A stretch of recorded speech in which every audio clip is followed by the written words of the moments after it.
नमस्ते बच्चों, आप लोग कैसे हो? अच्छे हो? Very good. उम्मीद करती हूँ आप लोग अच्छे होंगे। तो चलिए आज हम लोग पढ़ते हैं क्लास 10th की सब्जेक्ट हिंदी, भारत महिमा। भारत महिमा इसके लेखक है जयशंकर प्रसाद जी। लेखक कौन है? जयशंकर प्रसाद जी।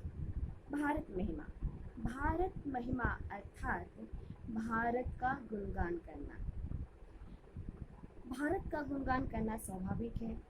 भारत की वास्तव में विशेषता रही है तो पहले भारत अपनी मातृभूमि, महिमा यानी उसकी विशेषता, तो भारत की विशेषताओं को बारे में बताना, भारत की विशेषता क्या है उसे भारत की महिमा कहेंगे। तो पहले हम लेखक परिचय जान लें। जयशंकर प्रसाद जी, इनका जन्म हुआ था 1890 में वाराणसी, उत्तर प्रदेश में। जयशंकर प्रसाद जी एक छायावादी कवि रहे हैं जिन्होंने बहुत अच्छी कविताओं की रचना की है। उनकी प्रमुख कृतियाँ हैं झरना, आंसू, लहर इत्यादि। बहुत सारे ऐसी कविताएं हैं जो दिल को छूने वाली है और अपने देश की विशेषताओं के बारे में बताई गई है। तो देखते हैं जयशंकर प्रसाद जी ने भारत महिमा के माध्यम से हमें क्या बताया है। तो पहले मैं आपको ये बता दूं कि यह जो कविता है जिसके लेखक जयशंकर प्रसाद जी हैं, इन्होंने इस कविता को दो भागों में बांटा है। पहला जिसमें भारत की प्रकृति के बारे में बताया गया है, भारत की प्रकृति की विशेषताएं क्या रही है उसके बारे में उन्होंने बताया है। दूसरा है भारत के वीर सपूतों के बारे में, भारत में कैसे कैसे वीर सपूत पैदा हुए हैं, उनकी क्या क्या विशेषता रही है उसके बारे में। पहला क्या? प्रकृति की विशेषता। दूसरा हमारे देश के वीरों के विशेषताओं के बारे में बताया गया है। तो देखते हैं कुछ पंक्तियों में जयशंकर प्रसाद जी क्या कहते हैं। पहला लाइन, हिमालय के आंगन में उसे किरणों का दे उपहार, उषा ने हंस अभिनंदन किया और पहनाया हीरक हार। एक बार फिर पढ़ती हूँ। हिमालय के आंगन में उसे किरणों का दे उपहार, उषा ने हंस अभिनंदन किया और पहनाया हीरक हार। हीरक मीन्स हीरे का।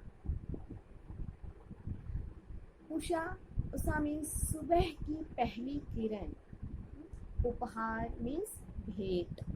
तो पहली लाइन में है हिमालय के आंगन में उसे किरणों का दे उपहार। उपहार किसका? किरणों का। तो हमारी जो भारत भूमि है वह हिमालय का आंगन है और उस आंगन में सूर्य की पहली किरण अपना भेंट लेकर के आती है और वह अपनी पहली किरण उस धरती को देती है जो हमारी धरती है और उसका हंसकर अभिनंदन करती है। हमारी धरती जो है उस उषा की पहली किरण को हंस के अभिनंदन करती है यानी स्वागत करती है। और वह उषा की पहली किरण जब धरती पे पड़ती है तो ऐसा प्रतीत होता है कि जैसे धरती को हीरों की हार से सजा दिया गया हो। तो हम इस पंक्ति को अगर लिखना हो तो आप लिखोगे, प्रस्तुत पंक्ति जयशंकर प्रसाद के द्वारा लिखी गई भारत महिमा से ली गई है। प्रस्तुत पंक्ति में कवि ने भारत की प्रकृति का वर्णन करते हुए कहा है कि भारत की जो धरती है वह सबसे अनोखी है। यह हिमालय का आंगन है और इस हिमालय की धरती पे आंगन में सूर्य की पहली किरण तोहफा लेकर के आती है, उपहार लेकर के आती है और उषा की पहली किरण, सूर्य की पहली किरण उस धरती पे पड़ती है और यह धरती उसका स्वागत करती है, अभिनंदन करती है और उस समय ऐसा प्रतीत होता है कि हमारी धरती सोने की हारों से सज गई है। यह हमारे भारत भूमि की विशेषताएं हैं। प्रस्तुत पंक्ति में भारत ने प्रकृति की सुंदरता को दर्शाया है। आगे बढ़ते हैं, दूसरी लाइन है, जगे हम लगे जगाने विश्व, लोक में फैला फिर आलोक, व्योमतम पुंज हुआ तब नष्ट, अखिल संस्कृति हो उठी अशोक। यहाँ पे देखिए आलोक, आप अपने पास बुक रखिए, प्रत्येक पंक्ति को आप भी ध्यान से मेरे साथ पढ़िएगा। जगे हम लगे जगाने विश्व, लोक में फैला फिर आलोक। विश्व मीन्स संसार, लोक मीन्स दुनिया, विश्व। आलोक, आलोक मीन्स होता है प्रकाश। व्योमतम, पुंज हुआ तब नष्ट, अखिल संस्कृति हो उठी अशोक। व्योमतम मीन्स होता है आकाश का अंधेरापन, आकाश में जो अंधेरा फैला हुआ है उसे व्योमतम कहेंगे। पुंज मीन्स होता है अंधेरा और व्योमतम मीन्स होता है आकाश। व्योम मीन्स आकाश, पुंज मीन्स अंधेरा। अखिल, अखिल मीन्स होता है पूरा। संस्कृति मीन्स होता है संसार। अशोक मीन्स होता है प्रकाश में या फिर बिना कष्ट का, जिसको कोई कष्ट ना हो। तो सेकंड पंक्ति का भावार्थ ये होगा कि प्रस्तुत पंक्ति में जयशंकर प्रसाद जी कहते हैं कि हम खुद जगते हैं और सारे विश्व को जगाते हैं। यहाँ पे जगना मीन्स होता है ज्ञान को बांटना, ना कि सोकर उठना।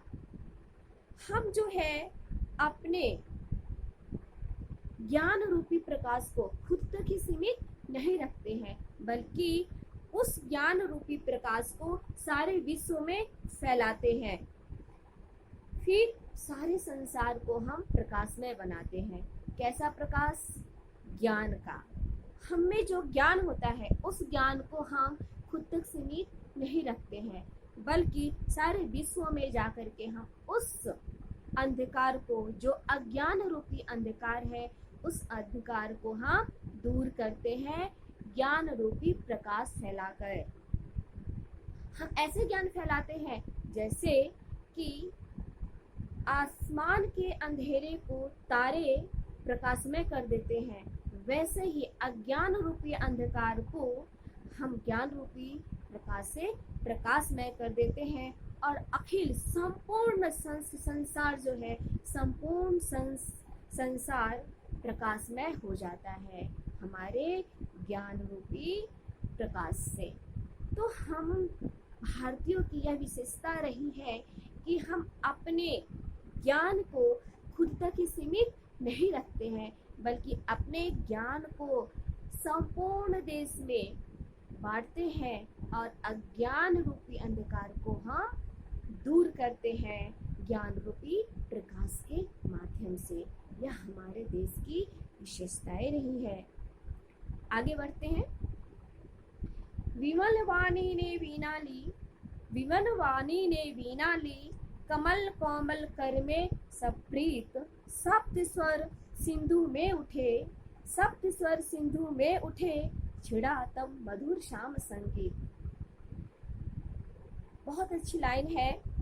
विमल वाणी ने वीणा ली, विमल मीन्स अच्छा, वाणी मीन्स स्वर जो हम बोलते हैं।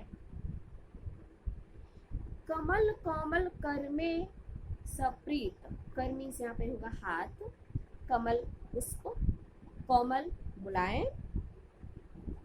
तो इस पंक्ति में कवि कहते हैं, जयशंकर प्रसाद जी कहते हैं कि जिस प्रकार से सरस्वती माता, सरस्वती जो विद्या की धात्री है, जो हमें ज्ञान देती है, विद्या देती है, उनके हाथों में वीणा है और उनके वीणा से 7 स्वर निकलते हैं और ऐसी स्वर निकलती है कि संपूर्ण संसार ज्ञान में डूब जाता है।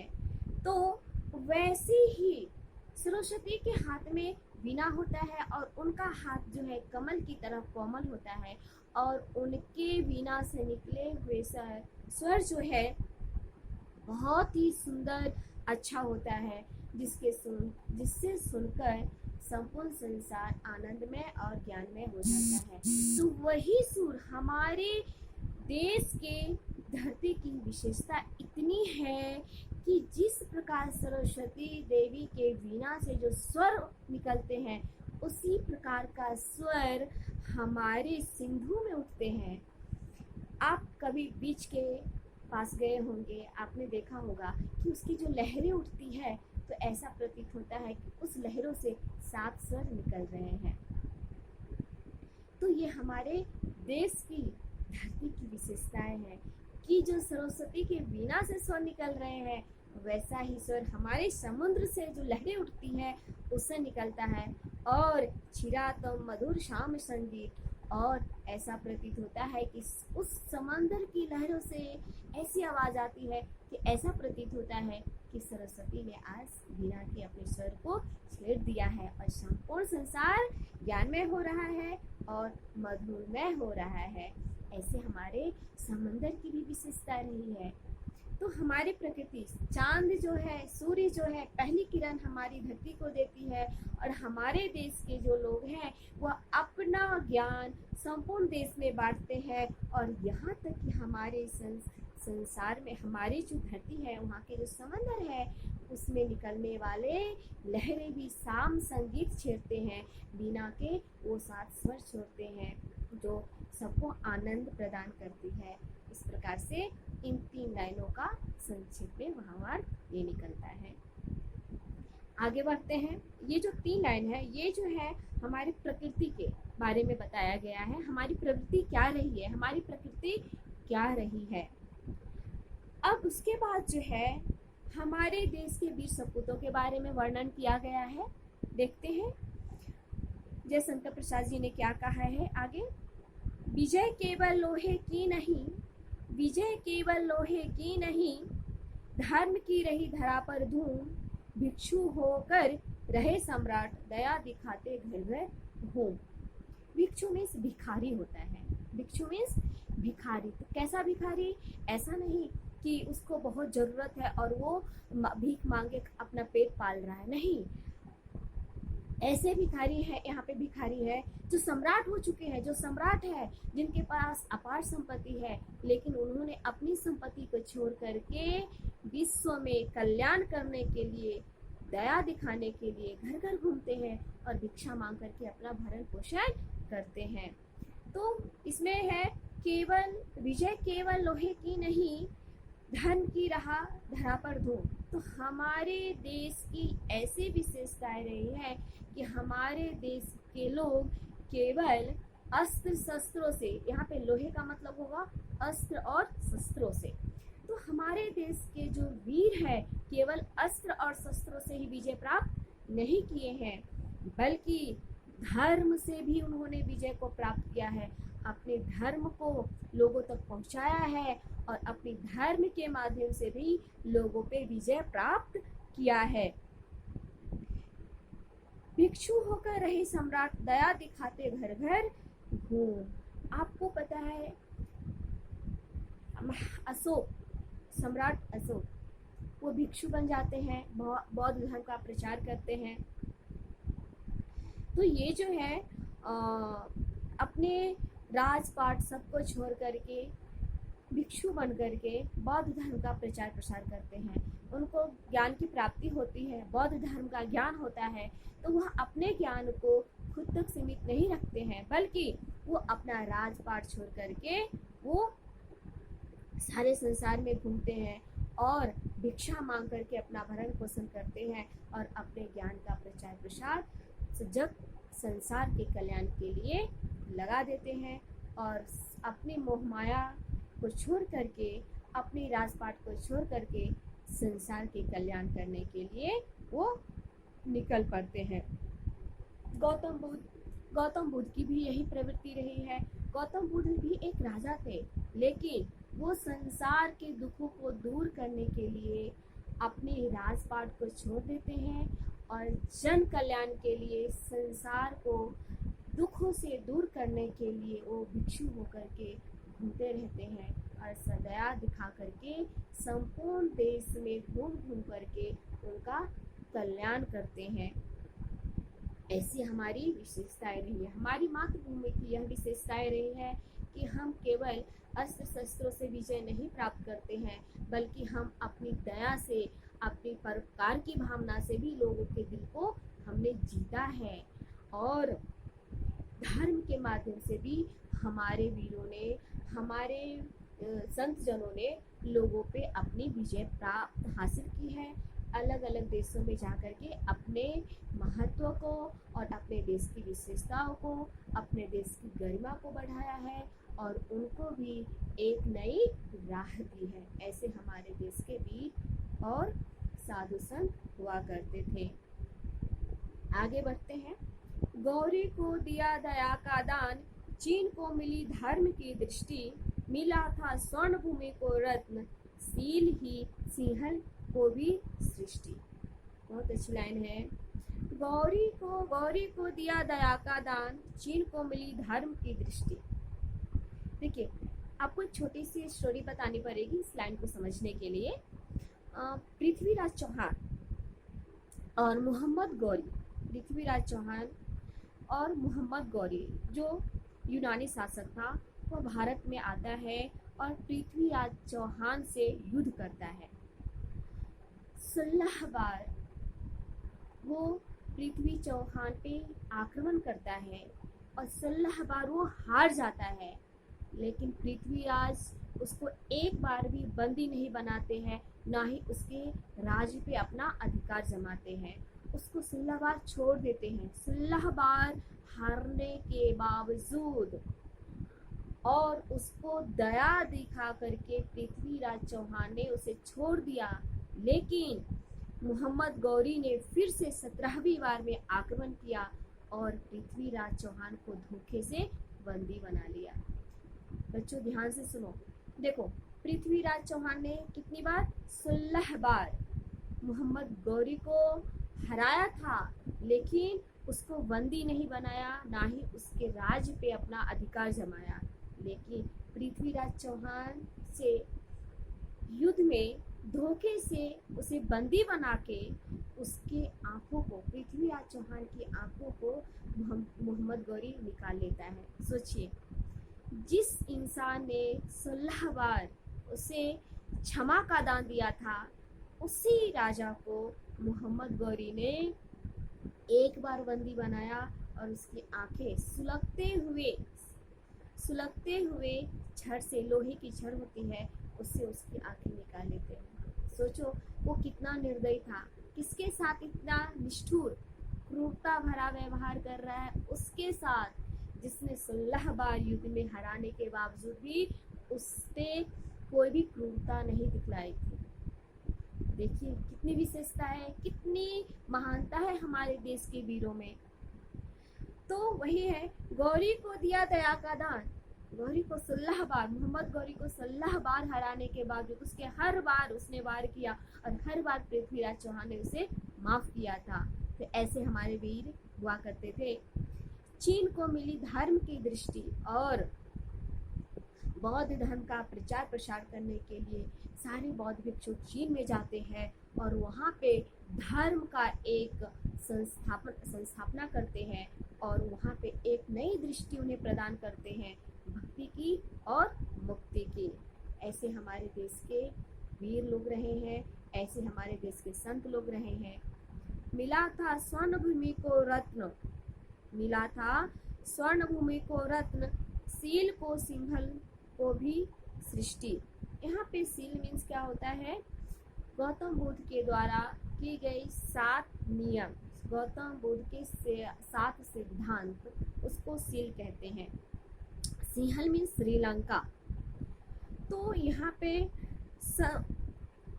पे कवि कहते हैं कि हमारे देश में ऐसे ऐसे वीर सपूत, ऐसे ऐसे वीर सपूत हुए हैं जो किसी रत्न से कम नहीं है। रत्न मीन्स होता है गहने, सोने चांदी से बने जो गहने होते हैं, हीरे मोती से जो बने गहने होते हैं, और जो बहुत ही बहुमूल्य होते हैं, वैसे ही वीर पुरुष हमारे देश में जन्म लिए हैं, जो सोने और चांदी से कम नहीं है।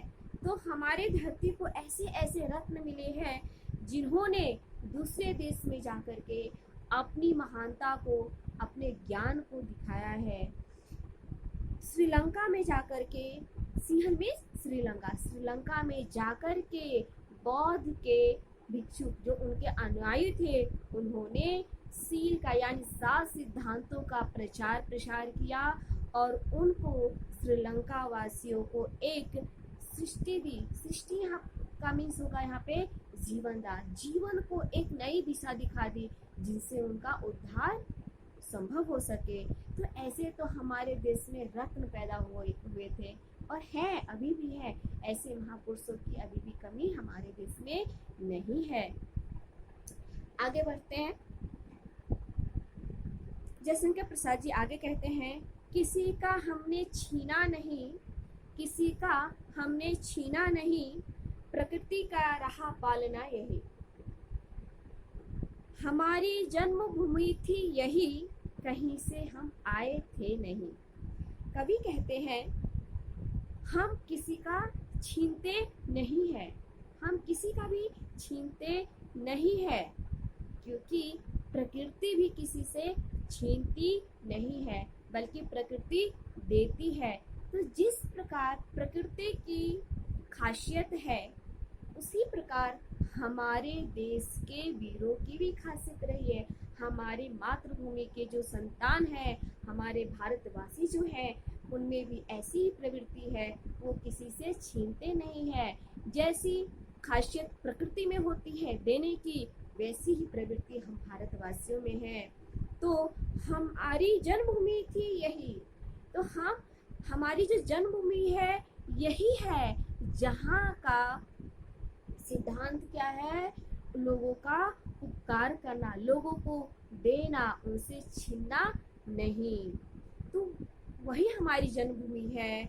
हम दूसरे कहीं जगह से आए नहीं है, हम किसी दूसरी जगह से नहीं आए हैं, बल्कि हम उस देश के संतान हैं जिस देश में प्रकृति के जैसी सोच है, प्रकृति की जैसी समझ है, प्रकृति की जैसे देने की भावना है। ये सारे संसार में नहीं हो सकता है। ये खासियत हमारे हिंदुस्तान की रही है। तो प्रस्तुत पंक्ति में कवि कहते हैं, जयशंकर प्रसाद जी, कि हम किसी से छीनते नहीं हैं। जिस प्रकार से प्रकृति हमेशा देती है, वैसे ही हम हमेशा देते हैं। हम किसी से छीनते नहीं, हम ऐसे ही देश के संतान हैं, हम दूसरी जगह से नहीं आए हैं। आगे बढ़ते हैं बच्चों।